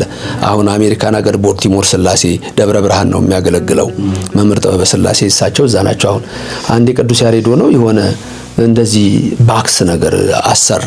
ንፋስ አለው የቅዱስ ያሬድ እና እዛ ውስጥ ገብተህ ነው የምታስተምረው። ንፋስ አይነካ እንደዚህ እንደመስታወት አሰሩት። በጣም ጎበዝ ሰው ነውና እዛ ውስጥ ገብቼ እኔ እንዴት በኔ ጸባይ ይሁን። ከዛ መምህር ጥበበ ስላሴ ይቅርታ አድርግልኝ እኔ 6 ኪሎ አንበሳ አይደለሁም ወጥቻለሁ ብዬ ወጥቼ ማስተማሪን ጀመርኩና ከዛ ደግሞ አሁን ፕሮጀክተር ለመጀመሪያ ጊዜ በፕሮጀክተር በዙም ፕሮጀክተር ምክንያቱም ሰው ከኋላ ሁሉ ስለሚመጣ ስክሪን እየሰቀልን ማሳየት ጀመርን። አገልግሎት ጉባኤ መቼም የነበረ ህዝብ በየቀኑ ይማር የነበረው ቁጥር የለውም። ከዛ ደግሞ ጥያቄና መልስ ቀጥታ ነው መቀበለው። ነው በጽሁፍ አይደለም ታወቃ። በጽሁፍ አይደለም መቀበለው። ቀጥታ ራሱ ሰው ይናገር ያናረጋለን። ከዛ ጨሌ ማስጣል ነው ጠንቋዎችን ወደ ጎላ ከተለያየ ቦታ ነው የመጣው። ወደ 500 የሚደርስ ልደታ ማርያም እንደዚሁ ወደ 400 የሚደርስ በተለያዩ ቦታዎች ጨሌ ይጣል ነበር ሳስተምር። ብዙ ሰዎች ከጥንቁልና እንደውም አንዱ ጠንቋይ ሙሉውን 2 ጆንያ አንጥቷል። ራሱ ጠንቋይ 2 ጆንያ ረከቦቱን ጀበናውን ምኑን ሳይቀራ። አንዱ ደብተራ ደግሞ ዝም ብሎ ደብተራ ይሄ የእውነተኛዎቹን ደብተራዎች አገልጋዮቹን የሚያሰድባሉ አለ ተራዎቹ። እሱ ደግሞ እንዳለ የጻፈውን ጽሑፍ አመጣና ጣለለታ ሰጠኝ። እና ብዙ ሰዎች ከዛ ይወጡ ነበርና አገልግሎቱ ታላቅ ነበር። ጥሩ ጊዜ ነበር። በእናንተ ጊዜ በጣም ሰፊ ነው። በጣም ሰፊ አገልግሎት ነበር። ብዙ አስተማሪዎች ነበሩ። ሁሉም ቦታ ብትሄድ ሰው ቁጭ ብሎ ነው ሲማር የምታገኘውና እሱ ዘመን በጣም ጥሩ ዘመን ነበር። ደግ ዘመንም ነበር። መባከንም የለም ነበር። አሁን እኮ ጊዜውም ኑሮም ያባክናል። አሁን አሳዝኑኛል አገልጋዮች አሁን ያሳዝኑኛል። እኛ እኮ ያኔ እንትንም የለም። አሁን እርግጥ ውሎ አቦሉም ከፍ ያለ ነው። ያብሩ እኮ ያብሩ መጣን ወደ ማርቆስ የሚባሉ የሉ በአታም ነበሩ ሊቀ ሊቃውንት ደብረመዊ ነበሩ። እንዲህ ያስተማረ የሰውዬ ምንድነው የምትሉት እንዴ? እንደው አሁን እንትን ይሆናል እንደው በዚህ ይሆናል ብለው መምህር ኢሳያስ ይባሉ ስብከተ ወንጌል ነበሩ። አለቃ ናቸው። አሁን ትልቅ የተማሩ ናቸው። መምህር ኢሳያስ ደብረመዊ ነበሩ ናቸው። ከዛ 10 ብር ነው ምናምን አደረጉልኝ። ከዛ ያልነገርኩ ከመባረሬ በፊት ራሱ እራት ተከልክያለሁ። ቁርስና ምሳ ነው እራት ተከልክያለሁ። ለምንድን ነው እራት የተከለከልኩት ተብሎ ስል አንዳንድ ሰዎች አሉ እሱ አስተምሮ ሲመጣ ገንዘብ ያገኛል ተብዬ ያ 2 ብር እኮ 5 ብር ነው እና እዛ 10 ብር ያደረጉት የለም እና ቅዱስ ዑራኤል ደግሞ እንደዚሁ እና እራት ተከለከልኩ። ግን ጠቀመኝ ለኔ እራት መከልከለኝ። በምን ጠቀመኝ? እራቴን በቃ አስተካከልኩ። ቅድም ያልኩ አንድ አቮካዶ ጁስ ከ50 ሳንቲም ዳቦ ጋራ እራቴ ሆነ። መምህር ሽመልስና መምህር በቀለ አንዳንዴ ደግሞ ያወጡልኛል። እንደዚሁ ደግሞ አለ በሶ ደግሞ አለን። በሶ ይዘን እንመጣለን። ያው ሁሉም አለው። ማንሿሿት ነው። አጥንተ ስበጠበጥ በየዱሩም ይሰማል ሿሿሿ ይላልና እንደውም አንዳንድ ልጆች አሉ የሚቀልዱ በእንግሊዘኛ ብቻ እናውራ ብለው እንግሊዘኛ ብቻ ለማውራት የሆነ ኢዚንግ ጉዲንግ የሚሉ ነበሩ የሚቀልዱ ልጆች እና በእንግሊዘኛ ለማውራት ነው ሸሚዙን ራሱ አጥቦ ክሩሲፋይ አድርግልኝ ሸሚዜን ምናምን ይላል። ክሩሲፊኬሽን እኮ የኢየሱስ ስቅለት ነው። ስቀልልኝ እኮ እና በሶን በጥብጡሉ ሲሉ እስቲ በሶ ዲስተርብ እናርክ ምናምን ይላል። እንዲህ ያሉ የሚቀልዱ ተማሪዎች ነበሩ። እና በጣም ጥሩ ጊዜ አሳለፋችሁ። ብዙ አለው እግዚአብሔር ይመስገን። እና በዚህ መልክ 2 ዓመት እዚህ የነበረን ቆይታ ቆየሁኝ። ከዛ ወደ አሜሪካን ሀገር ሄድኩኝ። የአሜሪካን ሀገር እንደው በጥቂት ብንሰማው። አሜሪካን ሀገር የሄድኩ ቀን ደነገጥኩ። ከዚህ ግን መነሻው በምንድን ነው? በተጋብዘው በስራ በአገልግሎት ለቤተ ክርስቲያኑ ዳይሬክት ቀጥታ በአርዋን ቪዛ ወይስ እንደው ሲሄድ አርዋን ቪዛ እንልክልሃለን ብለው ስለሚቆይ ብለው የግብዣ ኢንቪቴሽን ላኩልኝ። እና ለምን እንደው አርዋን ማትልኩልኝ አልኳቸው። ቃል የተነጋገረው ነገር አንደኛ እኔ መማር ፈልጋለሁ። በዛ ጊዜ ስኮላር እየተጻጻፍኩ ነበረ ወደ ተለያዩ አገሮች። ስለዚህ መማር ፈልጋለሁ። እናስተምርሃለን ሁሉንም የምትፈልገው ነገር ይደረግልሃል ብለው አቶ ግዛው ይባላል እሱ በጣም ብዙ ጊዜ ያናግሩኝ። ባንዴ ይሻላል እኮ ምክንያቱም ጠጠር መጣያ የለውም ጉባኤውና ምን አይነት ነው ሐሳብ የሚለው ብዙ ጥርጣሬ ስለነበረ ከዛ አቶ ንጋቱ የሚባል አሁንም አለ የዛን ጊዜ እዛ ሰበካ ጉባኤ ቦርድ ሊቀመንበር ነው። ከዛ ደግሞ የልማት ክፍል ኃላፊ አቶ ሙሴ የሚባል አለ ትልቅ ሰው ነው በጣም ትልቅ ሰው። እነሱ መተው ነው እዚህ ያነጋገሩኝ። ከዛ በኋላ ነው እንግዲህ በቪዛ ሄድኩኝ። ጠዋት ገባው አሜሪካ ኤምባሲ ቪዛውትን መተው ከሰዓት ይውሰዱ አሉኝ። ሰው መላክ እችላለሁ ወይ አልኳቸው። እና በቃ አልፈልገውም ነበር እውነት ለመናገር የመውቀቱ ስዩም ወደዛ ከዛ ምን ቀልዷል። በዚህ ላይ ግጥም የሚጽፈው ልጅ ነው አይደል? ወደ አሜሪካ ኤምባሲ ያኔ በእኛ ዘመን አልበድሮ ዘመን እንደዚህ ዝናብ መጥቶብን እንኳን ወደ አሜሪካ ኤምባሲ ጠጋ ስንል ግቡ በዚሁ ቪዛ ውሰዱ ይሉን ነበርና አይ ፓስፖርት አላጣንም መታወቂያችሁ ላይ ቢሆን መጣለን ጥሩ ነው እንል ነበር። ያኔ ቪዛው ያሰኛል። መውጣት አንፈልግም። እኔ አሁን ቪዛዬን አልወሰድኩም አይደለ? እዛ ቆይ እንትን ሻይ የጠጣው ልጠብቅ አልኩና ሳሚ አለ አይደለ ጓደኛ ዲያቆን ሰሙሰን ከዛ አንድ ሰው ቁጭ ብሏልና ከሱ ጋር ያወራ ድምጹን አውቀዋለሁ። ሲያወራ ድምጽ በሬዲዮ ላይ የምሰማው ድምጽ መሰለኝ አልኩት። ሬዲዮ ነው እንትን ምለውና ከዛ እንትን ነው ቶሎ ጭንቅላቴ ሪከርድ ያደርጋል የኔና ታምራት አሰፋ ነህ ጋዜጠኛ ታምራት አሰፋ አልኩ ማለት ነው። አሁን እኛ አለ ከሱ ጋር ያወራው ሳሚ ልኬ ሄዶ ቪዛዬን አመጣልኝ። በቃ ለምን እንክልከላ ስጋባ ደነገጥኩ። ያልኩ ግን የነገሩኝ ምንድነው በተለይ ግዛው ያለኝ ሰው ተሰብስቦ የአገር ልብስ ለብሶ ኤርፖርት ነው የሚጠብቃለኝ። ሲሄድ ምንም የአገር ልብስ የለበሰ ሰው የለም። ስደርስ ከዛ አቶ ንጋቱ ያልኩ እሱም ብቻ በፊት ስላወቅኩት እሱን አገኘው። ከዛ ተያይዘን ሄድን። ቦታ የተዘጋጀልኝ ወይዘሮ መቤትና አቶ ተስፋዬ የሚባሉ ቤተሰቦች ያሉ እዛ እና እነሱ ጋር ገባው። አንድ ሰው አይታይም። በረዶ ወርዷል። ማርች 5 ላይ ነው እና በ25 ሄጃ በ26 እዛ ገባው። የሄድኩበት ደብር 27 ነው እና በሌሊት ተነሳው በ27 በጠብቅ አይነሱም። ይሄ ነገር እንዴት ነው? ከዛ ቤተክርስቲያን ልሄድ ነው። ከዛ ጠራዋቸው እነሱ ላይ ጠራሁና ቤተክርስቲያን ቅዳሴ አንሄድም እንዴ አልኩኝ። የምን ቅዳሴ? ዛሬ መድኃኒዓለም አይደለም? አይ መምህር የለም እንደሱ እሑድ ብቻ ነው እሑድ ብቻ ነው ተባልኩ። ትንሽ የሚያስደግጡ ነገሮች አሉ። እንደውም 4 ማይልስ ዲስታንስ ፍሮም ዋሽንግተን ዲሲ ይላል ፔፐሩን ሳይው አወጣሁትና የቸርቹን ሎኬሽን 4 ማይልስን ወደ ኪሎ ሜትር ለወጥኩት። ስለዚህ ሆነች ገጠር መንደር ነው የመጣሁት ማለት ነው። እኔ እኮ የመጣሁት ቨርጂኒያ አርሊንግተን ቦልስተን ሞልጋ ነው። አሁን ምን ነገር ሴንተር ነው በቃ ሴንተር ነው እና በኋላ ነው ቀስ እያልኩ ያወቅኩት። እና ቤተክርስቲያን ሲሄድ ደግሞ ትንሽ እውነት መናገር ያስፈልጋል። መጋረጃ የለም፣ ወንጌል መሳለም የለም፣ ጫማ አያወልቁም፣ ወንድና ሴት ተለያይቶ አይቆምም። የተወሰነ ጥቂት ሰው ነው ያለው። በእንደዚህ አይነት ነበር የአሜሪካን የኛ ኦርቶዶክስ ቤተክርስቲያን የኛ የመጀመሪያ ላይ በጣም ይገርም። ከዛ እንግዲህ መሰረታዊ ትምህርት ነው እዚህ ሀገር የጀመርኩት። ምክንያቱም ከመሄድ በፊትም ያው አባቶቻችን አሉ ፍሬ ያለህ ሂድ፣ ብዙ ስራ ይጠበቅብሃል፣ ሂድ የሚለው ቃል መጥቶ ነው የሄድኩት የተጓዝኩት። እና አሁን ያ ሁሉ የለም።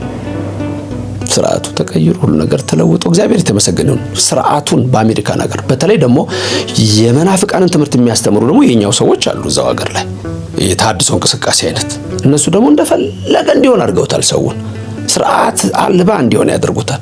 ያንን ለውጠን ነው ዛሬ አሜሪካ እዚህ የደረሰው። ትልቅ ስራ ተሰርቷል ማለት እችላለሁ በእኔ በአንዱ ትንሹ ባሪያው እንኳን። ይሄ ደግሞ እዛ ያሉ ሰዎች ምስክርነት ነው የሚሆነው።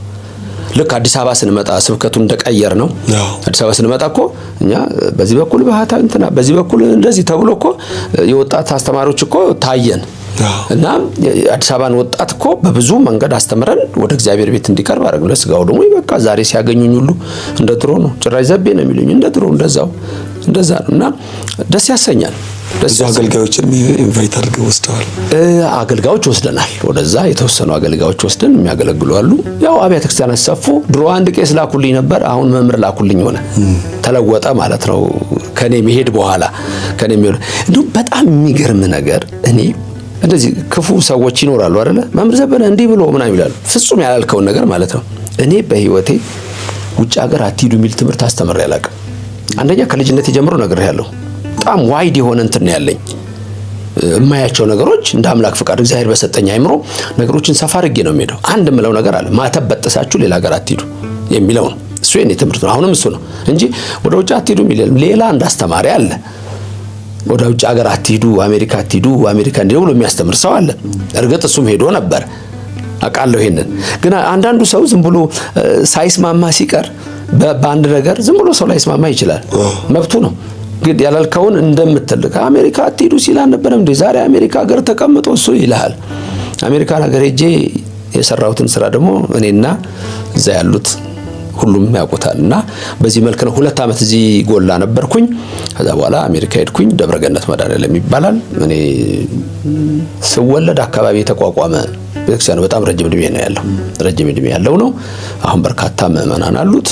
ትልቁ አንጋፋ ደብር ነው። የመጀመሪያው ኒውዮርክ ያለው በአቡነ ባስልዮስ ቅዱስ ፓትርያርክ በረከታቸው ይደርብን፣ እንደራሴያቸው አቡነ ቴዎፍሎስ የእሳቸውን በረከት ይደርብን ሄደው ኒውዮርክ ላይ የመጀመሪያ ያቋቋሙት አለ። ከዛ ቀጥሎ ደግሞ ይሄ ነው ደብረገነት መድኃኔዓለም የሚባለው የተቋቋመው እና እዛ አሁን በደብረ አለቅነት በርካታ ሊቃውንት አሉ፣ ካህናት አሉ። እዛው ነው ማለት ከስብከተ ወንጌል እስከ እልቅናው እዛው ነው ማለት ነው። እንደሄድኩኝ ምክትል አስተዳዳሪ ነው የሆንኩት። የዛን ጊዜ ትልቅ አባት ነበሩ። መላከ ገነት ልሳነ ወርቅ ውው ይባላሉ። አሁን ስልህ በአቡነ ባስልዮስ ዘመን ከአቡነ ቴዎፍሎስ ጋር ወደ ኒውዮርክ ሄዱ። ኋላ ለጃማይካ አስተማሪ እንዲሆኑ ለአሜሪካ የተደረጉ ትውልዳቸው ወደዚህ ወደ ፎገራ ጎንደር ነው። የቀብራቸው ጊዜ እዛው ቀበሩኝ ስላሉ ሄጃለሁ። ፎገራም ሄጄ ነበር። ትልቅ ሰው አሉ፣ ግሪክ ሀገር የተማሩ። ሲሄድ ትምህርቴን ማስተማር ከጀመርኩ በኋላ ምን አሉ? ለህዝብ ወጡና የኢሳይያስን ሕፃን ተሰጠን ወንድ ልጅ ተወለደልን ተውህ በለነ የሚለውን እሱን አረጉና መምህር ዶክተር ዘበነ ነው አሉ። እኔ ያኔ ደግሞ ዶክተርም አይደለሁ ገና ከሄጄ 2006 በአውሮፓ አቆጣጠር ነው ሃዋርድ ጆይን አድርጌ ማስተርሴን የጀመርኩት። እሳቸው ግን ዶክተር እያሉ ይጠሩኛል። አንድ ቀን የኖስትራዳመስን መጽሐፍ ይዘው መሳጋበዙኝና ምን ይላል?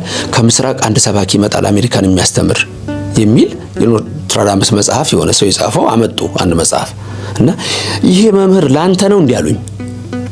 እንትናቸው አስተማሪ እንዲመጣ ጉጉት ለምን ድምጽ ማጉላ ይዘው ዩኒየን ስቴሽን ይባላል ባቡር ሰው የሚገባበት የሚወጣበት እዛ ቆሞ በእንግሊዘኛ ይሰብኩ ነበር።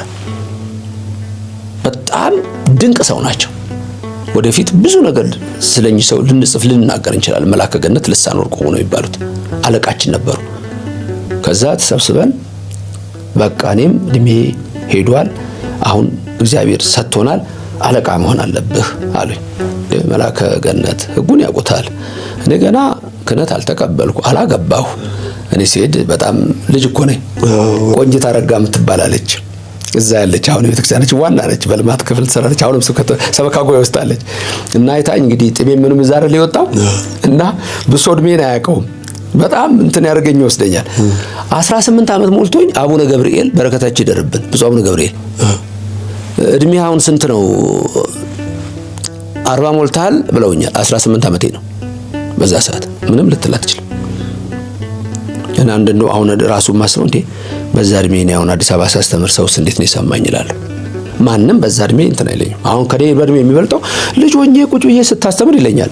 አውቃለሁ የሱን አንደርስታንዲንግ ምን እንዳሰበ መቀበል ብቻ ነው መቀበል ነው። እና ኮኒ ቆንጂት ምን አለች አይታ ያስተማርኩትን እዛ ያሉት ካስተማሩ በኋላ መጨረሻ ላይ ነው እና ለመተዋወቅ ግን የመጀመሪያ ተዋወቅኩና አለች አሁንም እኛ ጋር ለእንትኖቹ እንዴ ይሄን ልጅ እኛ ልናስተምረው ነው እሱ ሊያስተምረን ያመጣችሁት አለች። እና እንደዚህ አይነት እሳቤ ነበራቸው። ከዛ በኋላ ነው ሲያዩህ ሁሉ ነገር እንትን የሚለው እና መላከ ገነት አይ እንደዚህ ያለውም ስለ እንግዲያው ዳይሬክተር ኦፍ ዘ ቸርች አሉ።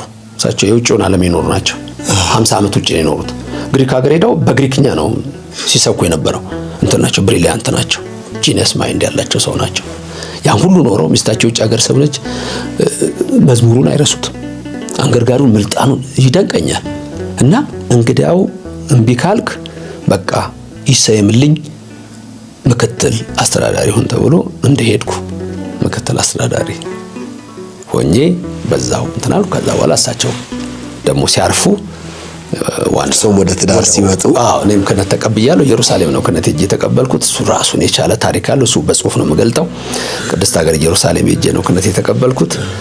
ከዛ በኋላ ያው በአስተዳዳሪነት ያገለገለ ብዙ ሊቃውንት አሉ ዲሲ አካባቢ በጣም ትልልቅ በየደብሩ ያሉ ትልልቅ አባቶች አሉን እና እነዛ ሁሉ እንትን ብለው ብዙ አባታችን አቡነ ፋኑኤል ይላሉ። ሀገረ ስብከቱ ወደ አንድ በሚመጣበት ጊዜ እሳቸውም ሁሉም ያው በስራ አስኪያጅነት ደግሞ እንድናገለግል እግዚአብሔር ማገልገል ነው፣ ሌላ ስራ የለንምና ትምህርቴን በጎን እየተማርኩ ማስተምረውን እያስተማርኩ የቤተ ክርስቲያኔን እያደረኩ ዩቲዩብ ላይ መምህር ዲያር ዘበነ ለማ የሚለው ዩቲዩብ ቻናል አለ።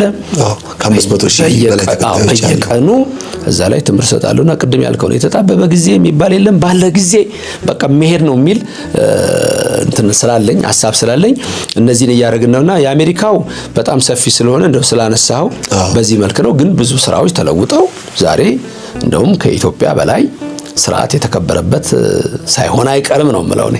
በጣም የሚገርም ነው። እዛ በአሜሪካ የነበሩት አንዳሉት አባታችን ታይቷቸው አስቀድሞ ዶክተር እያሉ ይጠሩ ነበር እና እንደው በትምህርት ዝግጅቱ መቼስ ያው በተለያዩ ማህበራዊ ሚዲያ ሲገልጹትም ዛሬም እንግዲህ የጋበዝኩት ሐሳብ ላይም ጥናት ሰርተው ከጥናትም በላይ ወደ መጽሐፍ ወደ ህዝብ እንዲደርስ አድርገው ለማንኛውም ለአማኙም ለኢአማኙም የሚሆን መጽሐፍ እንዲያውቅ እንዲረዳው ይጎዳል ይጠቅማል የሚለውን እንዲለይበት የሚረዳ መጽሐፍና አሳትመው ሌሎች መጽሐፍቶችንም እንደዚህ ወደ ህዝቡ ሲያደርሱ እንደነበር እናውቃለን። ብዙ ጥናታዊ ጽሁፎችንም ሲያደርሱ እንደነበር እናውቃለን። እንደው የትምህርት ሁኔታው እንዴት በምን ቀጠለ? ከዚህ ከብድ ጥሩ ነው። ቀዳሚ ጸጋ እዚህ የተማርኩት ቴዎሎጂ ነው። በቢኤ ባችለር። እዛ ከሄድኩ በኋላ እንዳልኩ ዮሴፍ ለማ የሚባል የልጅነት ጓደኛ ያለ እና አንድ ቀን ተገናኝተን ነበር እዚህ እና ምን አለኝ ያኔ ልጅ ሆነን የምታነብልን መጽሐፍ አለኝ ታላላቅ ሰዎች የሚል መጽሐፍ ነበር። ለምሳሌ እነ ስቲፈንሰን እንዴት ከሊስትሮነት ተነስተው የኢንፋሎት ባቡር እንዴት እንደሰሩ አይነት ነገር ብቻ እነ ሶቅራጥስ እነ ፕሌቶ ያሉትን ሁሉ ታላላቅ ሰዎች የሚል እሱን እና አነብ ነበር እና ሰፊ የሚያደርግ ነገር አለ። ቤተክርስቲያን ውስጥም ማንበብ ነው ስራዬ። እኔ አሁን ገና 7ኛ ክፍል ሆኜ መጽሐፍ ቅዱስን ሁሉንም በእንትን አወጣሁት። ለማስተማሪ የረዳኝ መጽሐፍ ቅዱስ ሙሉን ሳነበው ስላሴ ያልኩኝ አብ ወልድ መንፈስ ቅዱስ አወጣሁ። ቻርት ድንግል ማርያም፣ መላእክት፣ ቅዱሳን፣ ታቦት፣ ዕጣን፣ ጽላት ምን እያልኩኝ አወጣሁ ታይትሎች። ከዛ መጽሐፍ ቅዱስ አነባለሁ። ሄጄ እዛ ላይ ጥቅሱን ቲክ ማድረግ ብቻ ነው። አሁን አንዳንድ ሰባኪ መምራም ቢጠቀሙበት ይችላሉ። ከዛ ያን አውጥቻለሁ። ከዛ አነብና ለምሳሌ ንግበር ሰብአ በአርአያነ ወበአምሳሊነ የሚል ላይ ብደርስ ዘፍጥረት 1:26 ላይ ስላሴ ጋር ሄዳለሁ። ልክ እንደዚህ ያረኩ ነው። ገነትን በሱራፌልና በምትገለባበት ሰይፍ አስጠበቀ። ሱራፌል ኪሩቤል መልአክ ጋር ሄጄ ጽፋለሁ። ዘፍጥረት 3 ላይ ደርሼ በሴቲቱና በአንተ መካከል ጠላትነት አደርጋለሁ። እቺ ድንግል ማርያም ነች እኮ ሄጄ ጽፋለሁ። በዚህ አይነት ነው ሰራ የነበረውና ሄድኩኝ። ለማንኛውም የትምህርት ዝግጅት ሃዋርድ ዩኒቨርሲቲ በማስተርስ የወርልድ ሪሊጅን ሊትሬቸር አለ። ከዛ እንደዚሁ በፊሎሶፊ ከዛ ወደ ዶክትሬቱ ሄድኩኝ ትራንስፎርሜሽናል ሊደርሺፕ እና አንትሮፖሎጂ። ከዛ ሁለተኛ ዶክትሬቴን በአርኪኦሎጂ አረኩኝ። ሌላ የተለያዩ አጫጭር ኮርሶችን ወስዳቸው ከተለያዩ ዩኒቨርሲቲዎች አሉ። ለምሳሌ ራቅ ካሉ ቦታዎች ወስዳለሁ። እንደ ሃርቫርድ ዩኒቨርሲቲ የሚሰጧቸው አሉ፣ ሌሎችም አሉ። ከዛ በዚህ መልክ አሁን ደግሞ የአፍሪካን ስተዲስ ሌላ 3 ፒኤችዲን እየሰራው ነው ያለሁት በአፍሪካን ስተዲስ እና እነዚህ አይምሮ ያሰፋሉ፣ ይጠቅማሉ። እና እኔ መማር ማንበብ ያው ለቤተክርስቲያን ሰው ምንም እንትን አይደለም። እዚህ በዚህ መልክ ነው የሚሄደውና ትምህርቶች በዚህ መልክ ነው። ከዛ ተጨማሪ ደግሞ ራስን የምታስተምርበት አለ። ሰልፍ ቶት ወሳኝ ነው። ብዙ ነገሮች መመርመር ማወቅ ይቻላልና በዛ መልክ ዋናው ነገር የኢትዮጵያን ኦርቶዶክስ ተዋሕዶ ቤተክርስቲያን ለማገልገል ነው የኔ ትምህርት። 2 የኢትዮጵያ ልጆች አይናቸውን ሊያበራ የሚችሉ እሳቤዎችን መፍጠርና ማሳየት ነው። በዛ መንገድ ነው የሚሄደውና ለነዛ ሁሉ ደግሞ መረጃ ማስቀመጥ በጣም ወሳኝ ነገር ነው። አሁን ላልከው መጽሐፍ ስለ አዲሱ ክርስትና በአዲሱ ዓለም የስበት ሕግ የአዲሱ ዘመን እንቅስቃሴና እሳቤ የሚለው ይሄ መጽሐፍ the new age movement law of attraction new christianity for new world እነዚህ እሳቤዎች ምንድን ናቸው? እሱ ያውቃቸዋል። እዚህ ሀገር አሁን በተለያየ መንገድ የነዚህን ነገሮች የሚያስቡ ሰዎች ምንጩን አውቀውታል ወይ በሚል በዚህ ተነስቼ ፍንጭ ሊሰጥ ይችላል። እስቲ ለልጆች፣ ታዳጊዎች፣ ለወጣቶች፣ ለትልልቆቹም ሰዎች ቢሆን ሊጠቅም የሚችል ነገር ያገኙበታል በማለት ይሄኛውን ደግሞ መጽሐፍ አዘጋጀሁ ማለት ነው። በጣም የሚገርም ነው። የመጨረሻ አንድ እንደው በዚህ ሐሳብ ዙሪያ ላይ የእርሶን የግል ሕይወት ታሪክ ላጠቃልና ወደ ዋና ሐሳብ ይገባሉ። ብዙ ጊዜ እሳት የሚተፉ ተብሎ የሚነገሩ መምህራን አሜሪካ ወጣት አስቀራለች ትባላለች። እንደው አሜሪካ መኖሮ ከማገልገል እንዳልገደቡ አውቃለሁ፣ ግን እንደው አገልግሎት ላይ እየቀነሱ አይመስሎትም? እርሶ ማለት ከሳምንት እስከ ሳምንት የማገልገል ትጋቶ አሁን እንደው አይቆጩበትም? እንደዚህ ቢሆንልኝ ብለው የሚመኙት ነገር የለም? እዛም እኮ አሁን በየቀኑ ዩቲዩብ ላይ አለ አገልግሎት። ምክንያቱም እዚህ ጋር የግድ ባንሰበሰበውም ቤት ሆኖ 10,000 ሰው ከዛ በላይ ከሚሰበሰበው በላይ ይሆናል አይደል? ብዙ። ስለዚህ አገልግሎቱ አለ ማለት ነው። ትክክል። እንደሄድኩ ምን አረኩ? ለምሳሌ አሜሪካ ውስጥ 3 ጉባኤዎች 4 ጉባኤዎች ነበሩኝ በሳምንት ውስጥ። እሁድ አለ ደብረገነት መድኃኔዓለም ጉባኤ ቤሪያ ብዬ አርብ ጀመርኩ። ጉባኤ ቤሪያ አርብ አስተምራለሁ። ከዛ ደብረ ሰላም ቅድስት ማርያም የምትባል የተከበረች ቤተክርስቲያን አለች ዋሽንግተን ዲሲ፣ ሊቀ ሊቃውንት የነበሩበት ነው። እዛ ሮብ አስተምራለሁ። ቨርጂኒያ ውስጥ ትምህርት ቤት ትልቅ 1000 ሰው የሚችል ኦዲቶሪየም ሰኞ አስተምራለሁ። የሄዱበት እኮ ማገልገል ነው። አልጎደለም። እዚሁ እንዳሉ እንደ ኢትዮጵያ ነበር ሲገለገሉ። እንደዛ ነው ደግሞ ተመነዝረዋለህ። እዛ በአሜሪካን ህይወት ያን የመጣ መማር ማለት በዛ የሥራ ቢዝነት ትልቅ ነገር አለው። ደግሞ እዚህም ሀገር እየመጣው በሚችለው አቅም አገለግላለሁ። ትንሽ ጊዜ ነው ስራ አንዳንድ ነገሮች በስተውብኝ ትንሽ ዘግየት ያልኩት አለ። ከዚህ በኋላ ግን የድሮውን አገልግሎት እንደገና እንጀምረዋለን እናመጣለን እና በሚችለው አቅም አገለግላለሁና በስቴት በወር አንድ ሄድ ነበር ስቴት። ኋላ ላይ የትምህርት ሲበዛ ማስተማርም ሲጨመር ዩኒቨርሲቲ ውስጥ መማሩም ሲመጣ ነው እንጂ በወር አንዴ አንድ ስቴት ሄዳለሁ አስተምራለሁ። እና እነዚህ ሁሉ አሉና በዛ ላይ አስብ የቤተክርስቲያን አገልግሎቱ አለ። መድኃኔዓለም ቢሆን ሲሆን ቅዳሴ አለ፣ ፍልሰታ ስትሆን 2 ሱባኤ ቅዳሴ አለ በየጊዜው በዓላት በሆኑ ቁጥር እና ይሄ ሁሉ በራሴ ቀንሻለሁ ማለት አልችልም። እና ውጦ የሚያስቀረው እንግዲህ የብዙ አገልጋዮች እዛ ሄደው ካለው ሁኔታ አኳያ ነገሮችን ለማመቻቸት አንድ ነገር ሊሆን ይችላል። ባሉበት ግን ሁሉም እያስተማሩ ናቸው በደብራቸው ማለት ነው። ግን ወደዚህ መጥቶ አገልግሎ እዛ ለመሄድ አቅምም ይጠይቃል። እኔ አሁን በጣም የተባረከች ባለቤት ስላለች የማገኛትን ገንዘብ ሙሉ በሙሉ ለመሳፈሪያ ነው ማድረገው፣ ሌላ ነገር የለም። የቤቴ ጉዳይ በሷ ነው በተወደደችቱ በህሊና ነው ሁሉ ነገር የሚሆነው። ስለዚህ ማንም አይከፍልልኝም። እኔ እዚህ መጥቼ ሳስተምር በየደብሩ ሲሄድ እንደ ድሮ እንትን ወይም ከፍ ብሎም እሱም አይኖረኝም አሁን። ምክንያቱም ማን ያምናል? መምህር ዘበነ ሀብታም ነው የሚልህ። የኔ አንዷ ዘማሪት ብላኛለች፣ ምን አንተው መርከብ ልግዛ ብትላት ገዛም እንዴ ብላኛለች። ኬት ነው የሚመጣው? ኬት ነው የሚመጣው? እና እኛ ጋር በዚህ መልክ ብዙ አይገባውም፣ ላያቅ ይችላል። እና በዚህ መልክ ነውና አገልግሎቱ አለና አገልጋዮች የግድ መተው አስተምረው ይሄዱ ወይም እንዲብንል ብዙ ነገር አለ። ቀዳሜ ጸጋ አገልጋዮች እኮ ማን ያያቸዋል? ዞር ብሎ ማንም ያያቸው የለ። ደከመው የሚልህ የለም እኮ። የምትበላም የምትጠጣም ላይመስለው ይችላል እኮ አንዳንድ ጊዜ እንደሱ እኮ አለ። እና እግዚአብሔር ይመስገን በሁሉም ነገር ግን የበለጠ አገልግሎቱን ወይ ሐውርም ኃይል ውስጥ ኃይል በሚለው በጣም ነው የማምነው። ከኃይል ወደ ኃይል ይሄዳል። እንበረታለን ገና። እናንተም መልካም ድምጽ ሰጥቷችሁ መታችኋል። እና ያኔ ከነቀሲስ ምንዳዬ ጋር ከነታዲዮስ ጋር የምናደርገው አገልግሎት በእውነቱ በጣም ሰፊ ነውና አሁንም የድሮ እኔ መምጣት አለበት ነው የምለው። እዚህ አዲስ አበባ ያየሁት ነገር ስብከተ ወንጌል የቀዘቀዘ ይመስለኛል። በአንድ ቤተክርስቲያን፣ በአንድ አጥቢያ ቤተክርስቲያን ወይም በአንድ ደብር ስንት ሰባኪ ወንጌል ነው ያለው? ይሄ ቤተክርስቲያኗ ማሰብ ያለባት ይመስለኛል። እና ትውልዱን ማስተማር ወደ ሌላ አቅጣጫ እኮ የሚሄደው ባዶ የሆነ ነገር ትሞላዋለህ። ስለዚህ እየተሞላ እንዳይሄድብን ህዝቡን ከእግዚአብሔር ጋር የሚገናኝበትንና ህይወቱን በንስሐ ህይወት መልሶ የእግዚአብሔር ልጅ ሆኖ የመንግስቱ ወራሽ የስሙ ቀዳሽ እንዲሆን ይህን ትውልድ በምድርም ደልቶት በሰማይም የዘላለም ህይወት እንዲወርስ ቤተክርስቲያን ማስተማር አለባትና መቀነስ የሚባል ነገር እኔ አላቅም።